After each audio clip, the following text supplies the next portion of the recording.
Assalamualaikum warahmatullahi wabarakatuh.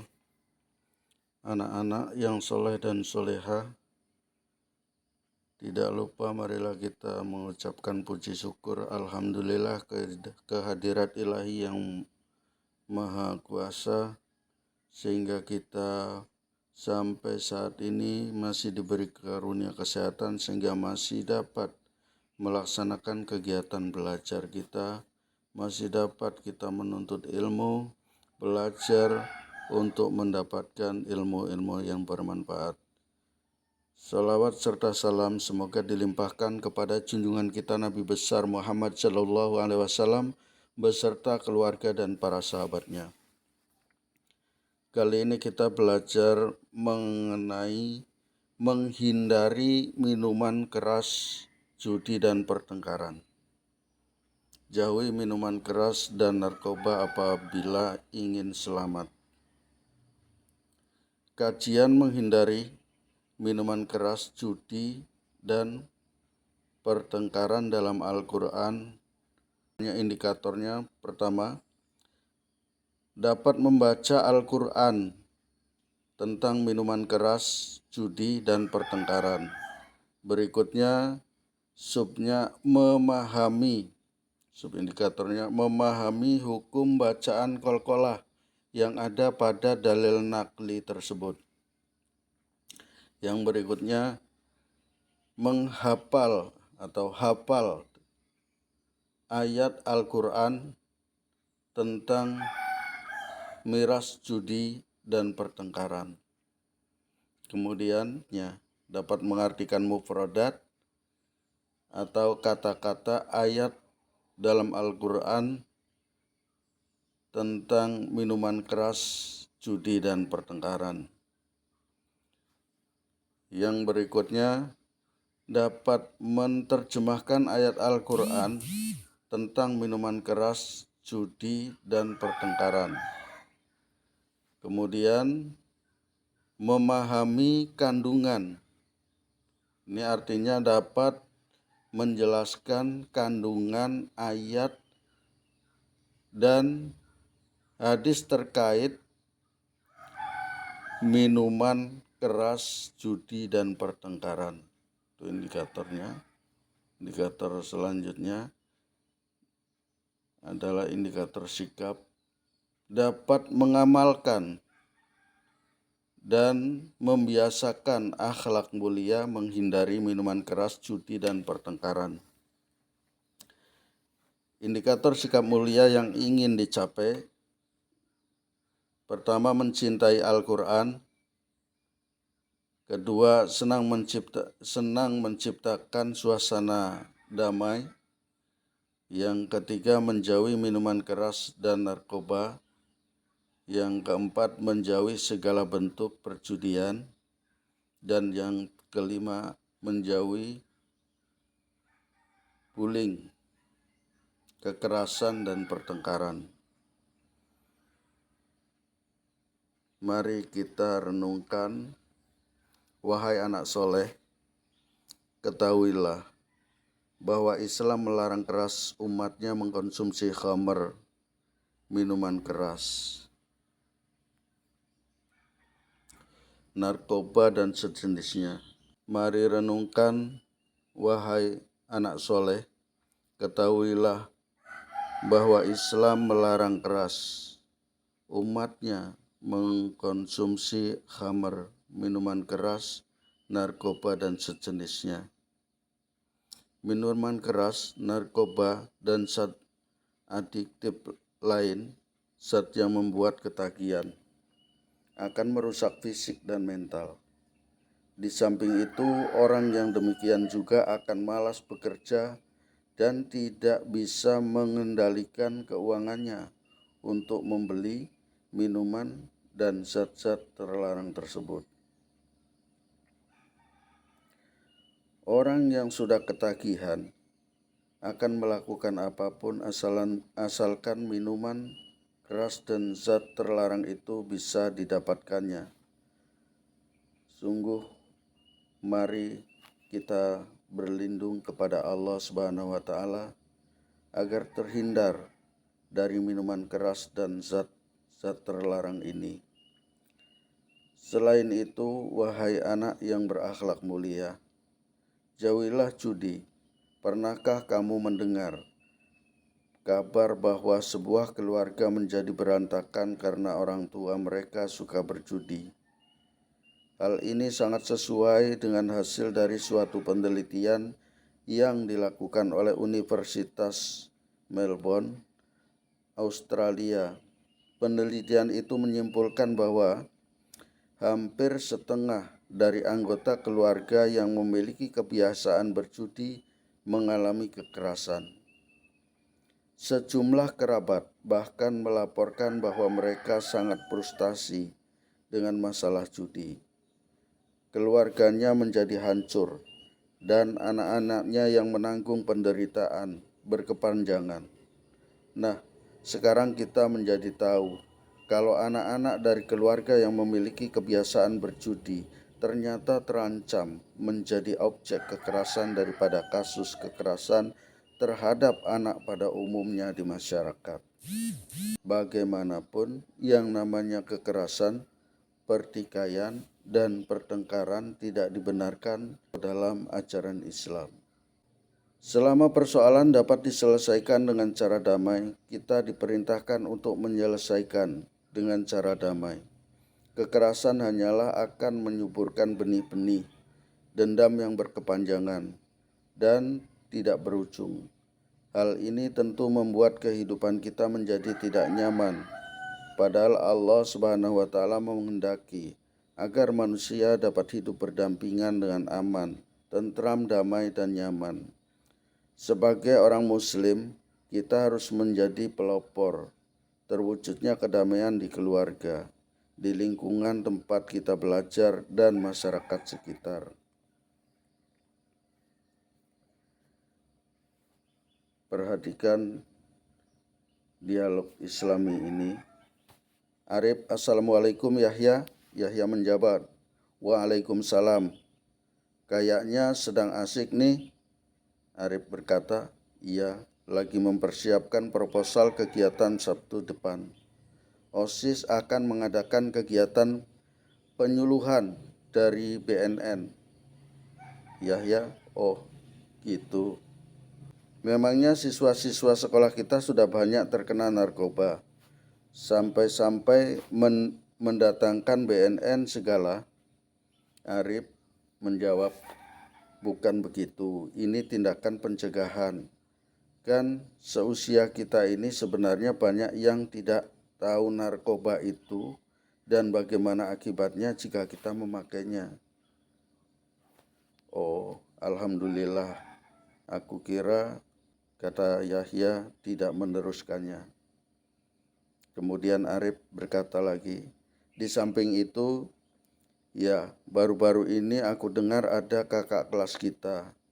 Dulu dikeluarkan dari SMA-nya gara-gara ngedrak. Astagfirullah, masa sih? Siapa itu? Tanya Yahya. Arif menjawab, kamu ingat dulu ada kakak kelas yang paling tinggi kurus dan rambutnya ikal? Oh ya, aku ingat. Tapi kan setahuku dia anak paling baik, kata Yahya. Nah, itulah aku tidak tahu. Mungkin selama SMA salah pergaulan, jawab Arif. Begitu ya. Oke, Rif. Selamat membuat proposal. Semoga kegiatannya sukses dan bermanfaat untuk kita. Assalamualaikum. Waalaikumsalam. Makasih sahabatku, jawab Arif. Tahukah kalian bahwa Allah Subhanahu wa taala menghendaki kebaikan hidup orang mukmin? Setiap perintah dan larangan Allah dimaksudkan untuk mengatur kehidupan orang beriman supaya mencapai kebahagiaan dunia dan akhirat. Di antara contoh perintah tersebut adalah perintah untuk mengonsumsi makanan dan minuman yang halal. Contoh larangan Allah Subhanahu wa taala adalah larangan mengonsumsi makanan dan minuman yang haram. Allah Subhanahu wa taala menghalalkan segala jenis makanan dan minuman yang mendatangkan manfaat. Sebaliknya, Allah Subhanahu wa taala mengharamkan segala jenis makanan dan minuman yang mendatangkan mudarat.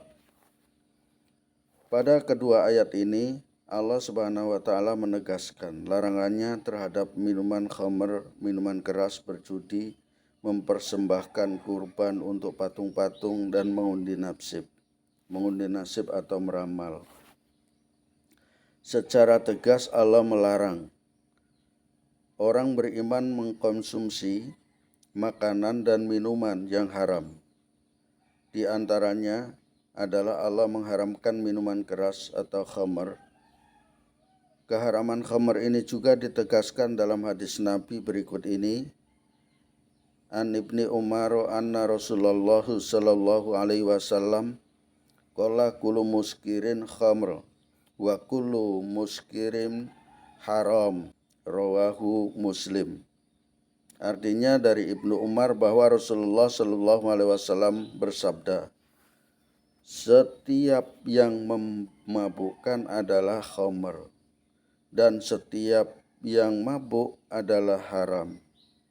Hadis riwayat Muslim. Wahai anak yang soleh, ketahuilah bahwa segala bentuk minuman yang memabukkan termasuk khamr, meminum khamr adalah perbuatan keji dan perbuatan setan. Setan bermaksud menanamkan permusuhan dan kebencian di antara sesama manusia. Di samping itu, meminum khamr akan menghalangi dari mengingat Allah Subhanahu wa taala. Hal ini dikarenakan orang yang meminum khamr akan hilang kesadarannya.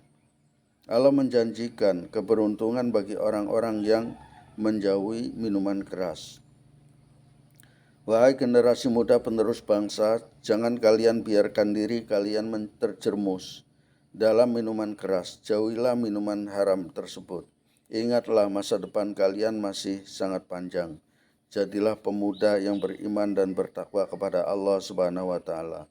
Jauhilah segala bentuk perjudian, karena hal ini akan membuat kalian melupakan tugas utama belajar kalian sebagaimana orang-orang dewasa yang telah terjerumus perjudian melupakan tugas utama mereka terhadap keluarganya. Orang yang sibuk di meja judi biasanya menyengsarakan dan menelantarkan anak-anak dan keluarga mereka. Dalam ayat ini Allah Ta'ala menegaskan bahwa tindakan kekerasan yang bisa berakibat kepada pembunuhan sangat dilarang. Meskipun dalam ayat ini disebut bahwa larangan membunuh itu ditujukan kepada Bani Israel, tetapi pada hakikatnya larangan ini berlaku untuk seluruh manusia di dunia. Tindakan menghilangkan nyawa orang lain sangat berat dosanya di mata Allah Subhanahu wa taala. Bahkan di dalam ayat ini ditegaskan bahwa membunuh seseorang adalah seperti membunuh semua orang. Sebaliknya, apabila memelihara kehidupan seseorang, seperti pahala memelihara kehidupan semua manusia. Wahai anak yang soleh, ketahuilah bahwa orang yang mati karena dibunuh seseorang kelak di akhirat, tangan kanannya memegang kepalanya sendiri dengan urat leher mengeluarkan darah, sedangkan tangan kirinya menyeret orang yang membunuhnya untuk dihadapkan kepada Allah Subhanahu wa taala. Orang yang dibunuh ini kemudian berkata, wahai Tuhanku, orang inilah yang telah membunuhku. Lalu Allah Subhanahu wa taala berfirman kepada pembunuh, celakalah engkau. Lalu pembunuh itu diseret ke neraka. Sungguh kita berlindung kepada Allah Subhanahu wa taala agar dijauhkan dari perbuatan keji ini. Pertengkaran dan pembunuhan sangat dilarang. Larangan ini bersifat menyeluruh. Tidak boleh orang Muslim bertengkar dengan sesama Muslim. Orang Muslim juga tidak boleh bertengkar dengan selain Muslim. Allah menghendaki kehidupan ini berjalan dengan damai dan segala permasalahan juga diselesaikan dengan cara-cara yang baik seperti dengan musyawarah atau dialog. Hadis Nabi Shallallahu Alaihi Wasallam, Anil Bara ibni Azibin anna Rasulullah Shallallahu Alaihi Wasallam qal la zawalu dunya ahwanu ala Allahi min qatli mu'minin bi ghairi haqq. Rawahu Ibnu Majah. Artinya dari Al-Bara bin Azib, sesungguhnya Rasulullah Shallallahu Alaihi Wasallam pernah bersabda, kehancuran dunia nilainya lebih ringan di sisi Allah daripada seorang membunuh seorang mukmin tanpa hak. Hadis riwayat Ibnu Majah.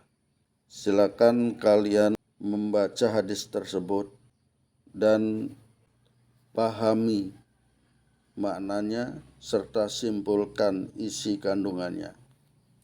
Jadi sekarang kalian semakin tahu dan jelas mengenai hukum dan ketentuan bertikai, bertengkar, berkelahi, tawuran, dan sejenisnya. Semua ini dilarang keras dan pertanggungjawabannya sangat berat, baik di dunia maupun di akhirat. Di dunia orang yang bertikai, berkelahi, dan tawuran tentu akan berurusan dengan pihak yang berwajib. Sedangkan di akhirat, ancaman hukuman juga sangat berat. Tahukah kalian bahwa mereka yang sedang bertikai, berkelahi, dan tawuran itu sebenarnya hanya dipicu oleh permasalahan yang sepele. Jika masalah yang sepele itu berujung pada pertikaian dan nantinya ada yang cedera, dirawat di rumah sakit, bahkan sampai ada yang meninggal dunia, sungguh sayang 1000 sayang. Untuk itu jauhilah perbuatan keji ini, mulai dari kita masing-masing dan mulai dari sekarang. Barangkali materi ini sampai di sini. Nanti pada pertemuan yang berikutnya kita lanjutkan masih pada bab ini, tetapi pada pendalaman materi berikutnya.